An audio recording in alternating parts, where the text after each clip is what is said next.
And there, and I think that goes there. I'll just put that in there. Take out that. Oh.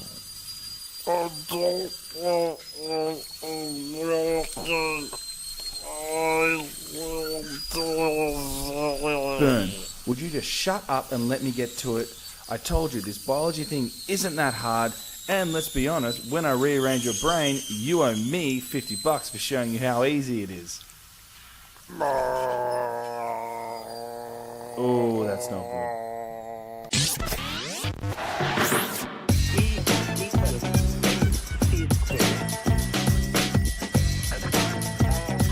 You know how hard this was to research and try and sound genuinely like I was doing work? I don't know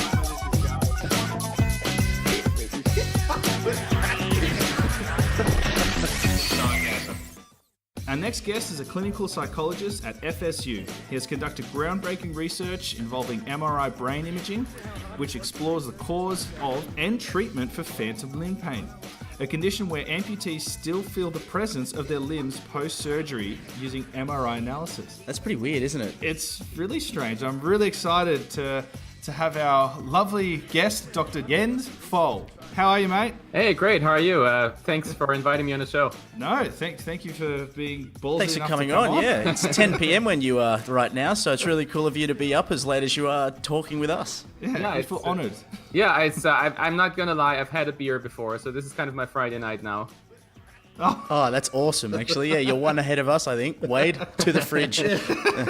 We thought with when we were first discussing, we're like, we have to get Dr. Jens on. We're kind of talking about what you do and like fMRI, and there's so many questions we have, because looking at the brain, and it must be so interesting to observe brain patterns and things like that. Yeah, it is. It's a lot of fun. It's fascinating. I keep saying that the brain is the most complex thing we've encountered so far in the universe, just in terms of like its raw complexity, which has its advantages and disadvantages. So the downside is that we're never going to be able to sort of solve the brain or kind of explain everything. You have to kind of find your little niche that you look at.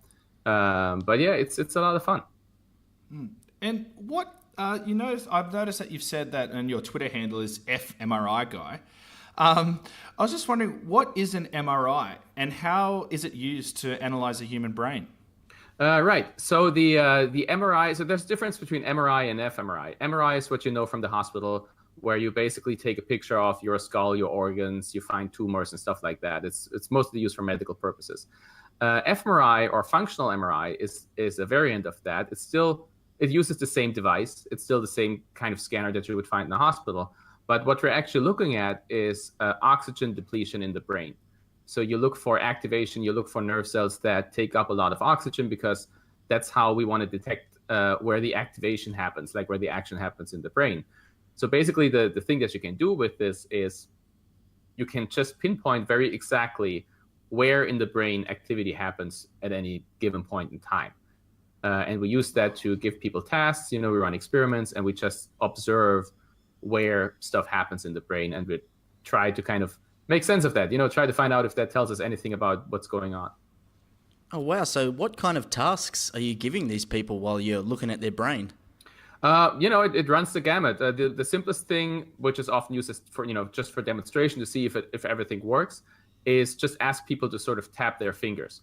So like, if you tap your thumb to other fingers, that's going to cause pretty clear activation in the brain in that area that specifically represents your hand, or that sort of processes the commands that you give to your hand. So we know where this area is supposed to be, so we can kind of look for that activation. We can check if the scanner is working. That's kind of a very simple thing, just to see how, if everything works. You can do more complex stuff. Like one thing that I do right now is sort of like a gambling task, or like a task where you can win different amounts of money. By Do they have to give the money back? No, you can win actual money. So that's good. Sign me up, awesome. doctor. Yeah, we're not going to take money away from from the people participating. Hey, it might help fund your research. Yeah, it would be a good fun. Yeah, that's right. I guess. No, but for example, like let's say you do like a simple game, just a simple reaction game. But in one trial you can win like 20 cents. In the next trial you can win $5, and in the one after that you can like lose $5. So that means you're doing the same task all the time, but your brain might be processing those trials differently because the stakes are different, right? So that's stuff that you can look for. You can look if that causes different activation in the brain, and you can also look if that difference varies between people.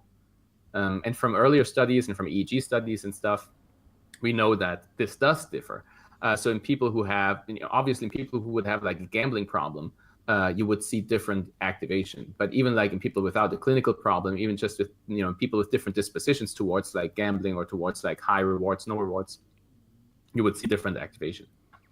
Whoa, that's amazing. I suppose that would be one of the more complicated things as well, is that everyone's brain reacts slightly different to, other people's brains. So I could imagine it would be, make the thing a little bit hard for you guys, I reckon, trying to analyze brains and everyone's brain behaving differently in the same circumstance.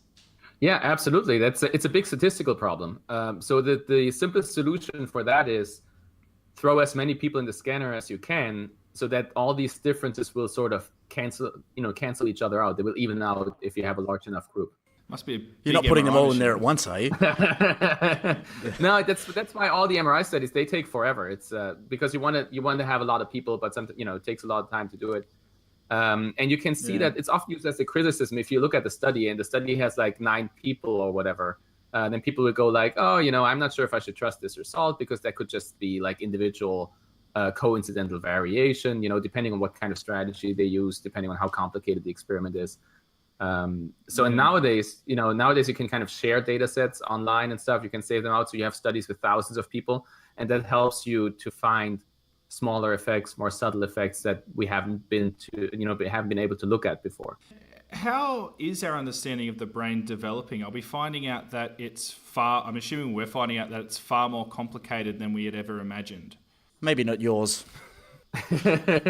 So, in some ways, yes. In other ways, it's kind of pretty much the way we expected it. So MRI or FMRI is kind of a pretty recent invention, right? It's been on the market for a couple of decades. But even 100 years ago, people opened up skulls, people sort of observed what happens if you, for example, put electricity on the cortex in a specific spot, then people start, for example, the hand starts switching, or people have like weird visions or whatever. So we were able to kind of it sounds horrible, but anyway, so very early we were able to stop there. Sorry, doctor. You were able to like get people to do things by stimulating different parts of their brain.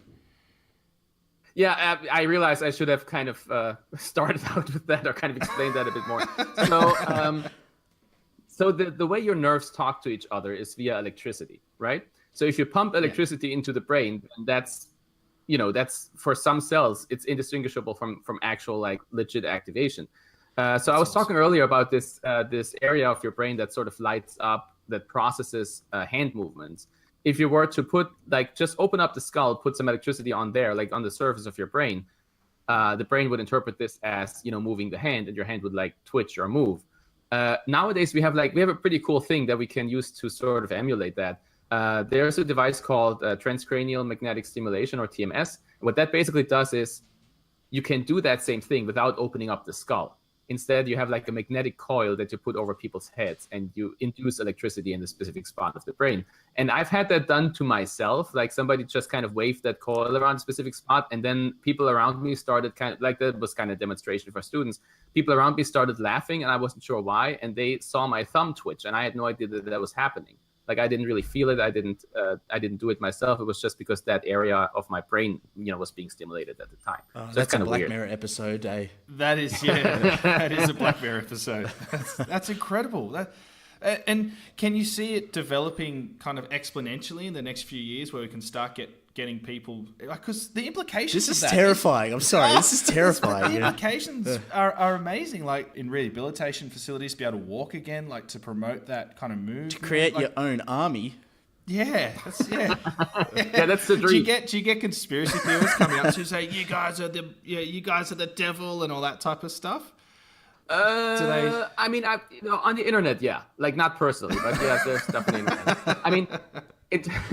In terms of the development in the future, I'm sort of on the more, I'm like on the more boring side, right? I try to be more like grounded in terms of what's possible, what not. So what's possible with this TMS technology that I was talking about is, for example, a more targeted treatment for depression. because there is this treatment for depression that's called electroconvulsive therapy, or ECT, where you basically pump electricity through the brain, and the idea was that you can reset the brain this way, but that's been disproven. But people were still sort of reporting, positive results with it. So it's still being used today. And the idea is that by doing that, you sort of accidentally stimulate certain areas that actually help people, that help people who suffer from depression. Or like it's usually in severe cases of people, with severe depression. And with this coil that I mentioned, we might be able to actually only stimulate those areas of the brain that are responsible for, for the treatment, for people, being better or worse. So I see a possibility that just kind of depression treatments will change in the future, which will be really, really interesting. I don't really see the future where we create armies using that technology, or zombies or something like that. Also, the effects usually are, not very long lasting. So yeah, I gotta get back to you on that part of the plan. But other than that, yeah, there's going to be some interesting stuff going on. Gambling and zombie races and everything. The potential, Doctor, the potential. And one of the things that the reasons I came across you was your research into phantom limbs. So what is a phantom limb? So a phantom limb basically just describes a phenomenon that if you lose a limb in an accident or in a clinical amputation, some patients, or it's a majority of patients, after the amputation will feel as if the limb is still there. So it could be that they close their eyes and they're like, yeah, the hand is still there. I can kind of wiggle the fingers. I can do stuff like that. Or like the leg. I keep talking about hands because I have arm amputation patients, but it's true, it's true for any limb basically. Now, there's a giant range in that. Like, not everybody feels it. For some people, it's painful. For others, it's not. Some people can sort of wiggle the fingers. Other people feel like it's cramped. So there's, any range of phenomena. But a lot of people report some sort of sensation. For some, it's kind of very clear and crisp. For others, it's kind of very obscure and not really well defined. But it's something that's interesting to look at and interesting to see how the brain works. Is it a bit like when you think you've got your phone in your pocket, the vibration, and then you realize your phone's not in your pocket? You get that right? No. Oh, yeah, okay. Yeah, they call it phantom vibration. Yeah, it's probably the same thing. Man. So with the with phantom limb, it's sort of clear why that happens. So I keep mentioning that hand area of your brain, like that processes hand movements. There's an area next to it that processes anything that comes from the hand, like any nerve signal, that your hand perceives. All of these areas, if you lose your hand, those areas will still be there. So you are in your brain, the nerve cells that sort of are supposed to take care of your hand, they're still waiting for signals from your hand, signals that will never come. Your brain sort of tries to adapt to that. So our brain doesn't like it if nerve cells have nothing to do. So these nerve cells will be reassigned new tasks over time, right? To a certain degree, but it's not a perfect process. Like the brain has trouble understanding that the hand is not there. And that's why this phantom sensation of your hand still exists. So for parts of your brain, that hand is just still there. That's incredible. And is there any kind of evolutionary benefit to having that process occur? Or is it just something that is just, hardwired in our brains? It's more like it's hardwired. So the thing is that we seem to have like an internal map of our body in our brain. That seems to be more or less the same for everybody. You can see that because those different different body parts have a different amount of nerve cells that take care of those areas. So for example, because your hand is much more sensitive than your back, for example, there's a larger part of your brain that's assigned to waiting for signals from your hand than cells that kind of take care of your back. And that ratio is pretty much the same for everybody. So that, goes to show that apparently there's some sort of evolutionary or kind of inert map in our brains. On the other hand, if you're born without an arm, for example, you're not going to feel a phantom limb. So that means that means it's not completely hardwired, right? Your brain develops and your brain sort of checks out, what your body looks like and if how many arms and legs there are and sort of adapts to that. So it seems to be a process that's both like top down and bottom up, where we start out with having some sort of map. On the other hand, if you're born with a missing limb, your brain will adapt to that situation. You're not going to feel phantom limb pain or a phantom limb, because That's incredible. because apparently like there's some type of map that's hardwired, but this map can adapt. And this is a process that sort of seems to get derailed if the shape of your body drastically changes. I think that's what's going on. There's not really an evolutionary benefit to perceiving a phantom limb. It's more like the damage to your body does not, like your brain is not really able to handle that in a perfect manner. And again, for some people it is, some people will not have trouble with this. Other people might have, pain in that missing limb for the rest of their lives. It's just kind of, it's not clear why some people are affected by that and others aren't. Incredible. Do we have data on, say, very young kids, so kids that might have had all their limbs when they were born and due to unfortunate circumstances or an accident have lost a limb before maybe they were self-aware? There seems to be like a sort of a time window after which the body map is sort of developed to a degree that you would feel a phantom limb. I don't recall what the age is, but in very young kids, you're right. In very young kids, that will still work. It will still be as if they were born this way. And for example, if we do studies with phantom limb pain patients or phantom limb patients of any sort, I think the minimum age is sort of like 16 or 18 usually for studies, because younger than that, they're like, well, we don't know how the brain develops, so let's not use these people in the same study. Let's not throw them together with adults, because that might be a different process that's going on. Oh, okay. Oh man, this brain thing's so complicated. Yeah. This is just ridiculous. I think it's good that you're just using a machine rather than cutting their heads open nowadays. That's very big of you, yeah. I prefer that a lot myself too, because actually what I try to do all the experiments Much myself, less messy. right? Yeah, exactly. So, especially doing like pain research, right? If you do like phantom limb pain research or pain research in general, it's sometimes some experiments are tough, right? You try to give people pain. So what I try to do is I try to do all the experiments myself as much as I can before actually applying the stuff to patients or to participants. And for that, I'm actually glad that we don't cut people open anymore, because that would be really inconvenient. Yeah, that's right. And some of your research looks at criminology. Do we see patterns like in the brain that are kind of common in people who engage in antisocial behavior? Yeah, that's a really interesting question. So there's a couple of answers to that. Yes, in a way, but it depends on the type of crime and the type of person, all of that. So for example, one thing that's been shown consistently is that the brain differs in people who are very impulsive. We can sort of draw out the processes that are behind like impulsivity. We can do behavioral experiments. We can even give questionnaires. We can ask people, how would you, react in a certain situation? All kind of, different markers for impulsivity. And if we then look at brain activation, you can see how there's a difference in people high and low on impulsivity. Now, impulsivity is not the same as being criminal, but it does relate. There's some correlation that if you're high in impulsivity, you're going to have more issues with substance use. You're going to have, you might have more interpersonal issues because you're just kind of, you might just blow up earlier. And that's something that we can study. The other thing that I think is interesting to look at is psychopathy, which is sort of its own clinical diagnosis that's also related to criminality, although not perfectly.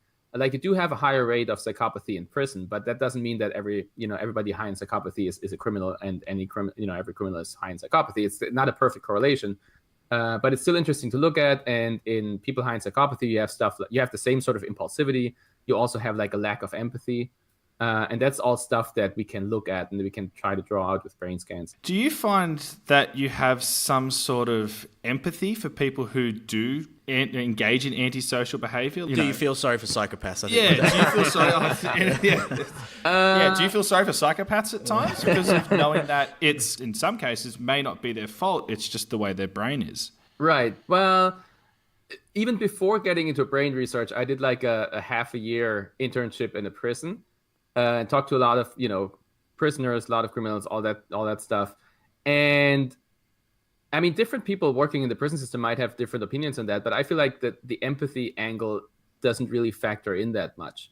So basically you want to look at what went wrong, whatever, why somebody acted in a criminal manner, but not because you want to understand the person at a human level. It's more like you want to find out, what happened. You want to find out how to get them back on track, or you want to find out how to protect any future victims from like similar crimes. So it's something that doesn't really factor into that much, I think. Although people often think that, like, if you're trying to sort of find out why somebody acted in a way, then people, often think that you're trying to find excuses for their behavior. It's not really the same thing, though.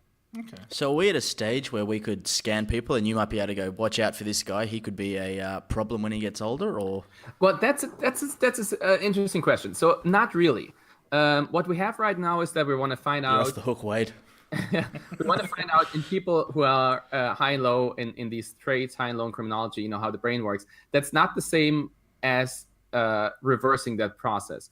The way that the example that I usually use is, let's imagine you're measuring people's height, right? You go all over the world and you measure how tall people are. Then you'll find all over the place in any country of the world, you'll find out that men are on average taller than women, right? But now if somebody tells you, I think that, I'm just making this up, but I think it's the case. And now if somebody asks you, okay, I have like this, I have this measure of height, this person is like 5'3". Is that a man or a woman? Sounds like Byrne.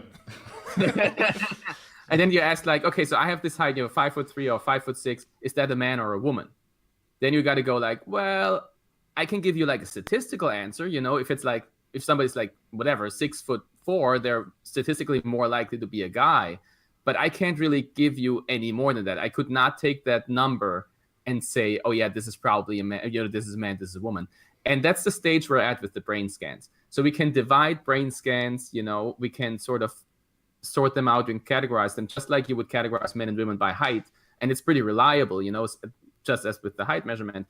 But, regardless of how reliable this measurement gets, it's still a different question to ask. Okay, now I have this guy, I have this brain scan. Tell me about this brain. Tell me if it's a criminal brain or not. I could still sort of, I could probably compare them with a higher or lower group, but it would still be a very uncertain statistical, probability statement that I would be able to make. So There's a pretty big confidence interval there. Exactly, yeah. Do you think that we'll ever be able to do something like that? If I had to guess, I would say no, but I'm not sure about that. I mean, the problem is also that, even if we can perfect this whole process, whole mechanism, it's still situation dependent, right? If somebody's just kind of in a very chill situation all their life, that they might not turn to criminal behavior, no matter how impulsive they are. So it even understanding those mechanisms, it's probably just going to be a statistical a statement that we can make. The more interesting question is if somebody's already in prison, they've already have a history of violence or something like that, and then we do brain scans, we do behavioral tests, then maybe we can make a statement about their rate, like their probable rate of recidivism. So that's, I think, a more tangible question. We might be able to do that. The question is whether a brain scan is going to help us more than like behavioral tests and what a therapist says and stuff. So maybe it's just kind of one other marker, one other kind of thing to measure. But I was just going to ask, what is more of a determinant, do you think, or what's a better indicator of a person's, say, tendency to criminality? Would it be their brain scan or would it be their behavioral tests? Well, right now the behavioral tests, but mostly because we have much more data on that, and it has a longer history. We've been doing these tests for a long time. They also have sort of like they have sort of a real world, kind of a realness to it. If somebody freaks out in a behavioral experiment because they're so aggressive, it probably tells you more about their everyday behavior than a brain scan. As I said, I'm more on the boring side. I'm like, yeah, brain scans are awesome, but there's other stuff out there that's probably more reliable than what I'm doing. I'd say you're pretty fucking interesting. Yeah, that's right. I'm fairly captivated right now. What about, have we ever scanned a brain and just been like, oh, that's a damn good brain? You know what I mean? Like, have you ever scanned a brain the other side and gone, gee, this guy's an idiot, quite clearly? Well, the activation that you see, it's always kind of blurry. It's always these colorful blobs on your screen. And most of the time you also kind of, you create an average between among a group of people. So it's not really, you can't really say, oh, that's really nice, it's really amazing. Although I don't know. But in terms of like the structural brain scan, the way the brains look, the brain itself looks like, yeah, there's like more attractive brains and less attractive brains. It sounds weird, but yeah, some people have like a very attractive brain. Sounds very Hannibal Lecter. I'm getting more terrified now. Yeah. And what do you think, personally, I know this is a personal question, but what do you think is the biggest mystery for you about the human brain? That's an interesting question. I mean, the big one, of course, the one everybody talks about is like how consciousness is created by the brain. It's very much a mystery. But there's a number of other things out there that are fascinating. Like, basically, the more we find out about the brain, the more it looks like there's just so much stuff going on. There's these different parts of the brain that sort of talk to each other all the time. And we're sort of relying on that. Like, our world depends on what our brain tells us about it, Like, for one example that just came up online because somebody was asking, have you heard of the phenomenon of blindsight? No, I've seen the movie Blindside. No, so imagine your eyes work fine, right? Your eyes are completely healthy and the muscles and the nerves and everything works fine. But the visual area of your brain, like one of the visual areas, is damaged in the brain. That means your eyes work, but you're still not able to see, right? You're not able to process what you're seeing. So the people are, for all intents and purposes, these people are blind. But then, there's cases where somebody just takes like a rubber ball, throws it at them, and they dodge the ball. Oh, I have heard about that. Yeah. Yeah. Incredible. Because that's basically because like another part of your brain still understands what's going on. Some part of your brain that you're not consciously aware of sort of sees what's going on and helps you out. And the weird thing is, the really wild thing is, if you ask these people, why did you just move? Why did you dodge what did you dodge? They cannot consciously tell you why they did it. They were like, oh, I just had this idea that something dangerous was going on or something. So they have no understanding why they did what they did, because only part of their brain realized what was going on. And that, I think, is fascinating. Like, that tells us that there's different parts of our brain. They communicate with each other all the time, but they're only telling us so much about what's going on, right? So yeah, that's really weird. That is kind of weird. Did you know the brain is the only organ that named itself? Sorry. Thank you for that addition to this podcast. I felt like I had to contribute something. What a shit job it was, huh? Thank you so much for joining us today. We really appreciate your time, and your research is absolutely incredible, and I'm absolutely blown away by what I've learnt today about the human brain. And what an amazing organ it is, really, isn't it? It's incredible. It's absolutely incredible, and I'm sure you don't know. You don't get told this very often, but you're so lucky to be able to study something like that and begin to try and understand it. So we really appreciate you coming on, Dr. Jens. No, thank you so much. Yeah, thank you very much for the invitation. It was a lot of fun. Yeah, all right. If anyone out there wants to give him a follow, his Twitter handle is @FMRI_guy. Get involved. Check out the brain. Yeah.